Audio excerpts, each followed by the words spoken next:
It's pretty far from the border, so they shouldn't be impacted, right, by the illegal immigration crisis. Well, wrong.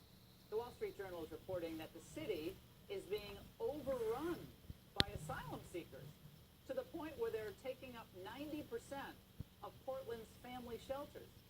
And city assistance for them is drying up. In fact, 75% of all population growth they saw between 2011 and 2016 was from foreign-born individuals. This is wild. For anyone spent any time up in Portland, and it's cold up there tonight, that is wild. Okay, former governor of Maine, Paul LePage, warned about this years ago, and he was called every nasty name under the sun as a result. All the usuals, racist, xenophobic, blah, blah, blah. Well, he joins me now. Governor, how does this influx of asylum seekers? Now, there's some from Central America. There are also refugees from Africa. It's a different, different status. But how does this affect everyday citizens, as I like to call them, the maniacs in Portland? Well, Laura, what it really does, it takes away from the disabled, the elderly, people with intellectual disabilities. They're pushed aside. They're put on waiting lists, and the money goes to asylum seekers and undocumented citizens that come to, the people that come to the state of Maine. And that's been going on for years. When I was governor, we had litigation against the city of Portland for that exact reason. When the economy started getting better, I removed all the wait lists.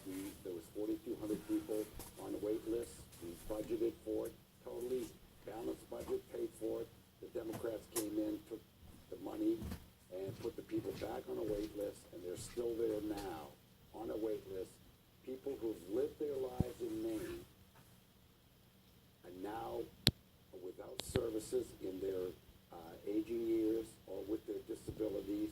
And particularly, the one that is the most upsetting is intellectual disabilities have gone by the wayside. Okay, so those are mental health issues and so forth. A lot of people who, after the Great Recession in 2008, they still haven't gotten a leg up, even with the improved economy.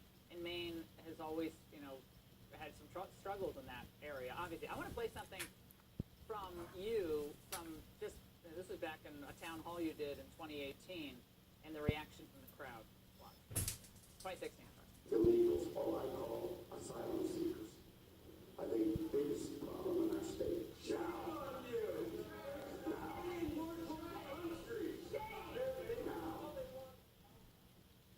Shame on you, they were screaming. Oh, I recall. I think the Speaker of the House was there that evening. Yeah, well, what are they saying now? I mean, look at this. I mean, we have a situation, according to the statistics today.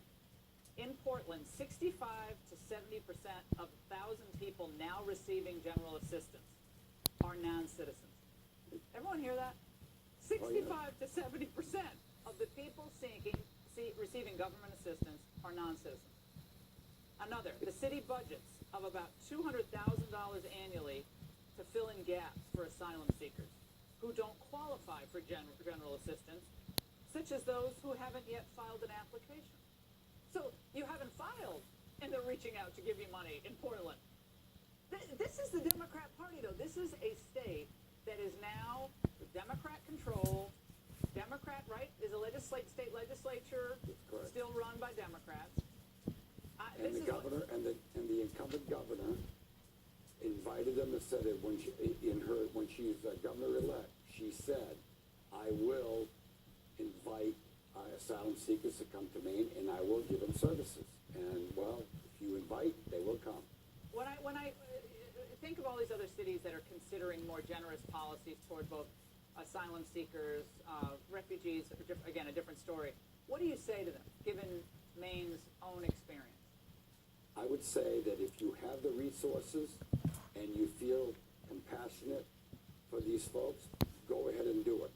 But if you're going to be taking resources, very, very important resources for your citizens, then you are making a big mistake.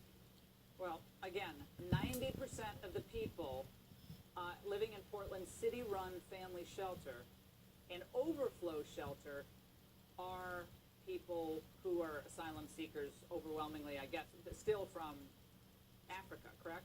That is correct, from Africa. And you know, one thing that I don't get the Africa, I don't get, the Somalis all went to Minnesota, and then they went to Maine. The two climates, I don't get that at all. I don't get how that's Exactly. the place where everybody goes. Well, what is that? I don't know, but I will say this. The one thing that nobody's talking about right now, they're talking about the resources being eaten up by temporary housing. I'll tell you, when they get into housing, you should see the disgraceful housing that these people are being put into in the city of Portland. I visited this housing. It was Yeah. housing that I was brought up in, which gives me nightmares. My Okay, whole Gov- entire life. It's terrible. Well, Governor, you're seeing a total transformation of New England cities. And New England, Lawrence, Massachusetts, another one. Yeah. And this is happening all across New England, but Portland brought it on itself, and people are going to have to pick up the pieces. Governor, thank you so much. Now, in a somewhat related story of how liberalism does damage under the guise of compassion, I don't like to call it liberalism because it's kind of illiberal when you think about it, but we're going to take you, though, to the state of Florida. Now, the Sunshine State is also teeming with new immigrant children that not only need to be educated, but need to learn the English language in the process, like all new immigrants. But to combat this issue, they aren't establishing more rigorous requirements to graduate, but are considering, quote, alternate pathways for immigrants to get their high school diplomas. So I was always taught to raise the bar for people, but now they want to lower the bar because we have such a big influx of immigrants. So Representative Susan Valdez, a Democrat from Tampa, has even proposed to establish test score substitutes for students who cannot pass any of the versions currently allowed. I wish they had that when I was a kid. Now, in other words, the objective standard by which most American students are assessed have been deemed by some to be unfair because some of the kids can't keep up with the material. We've heard that from teachers in the past.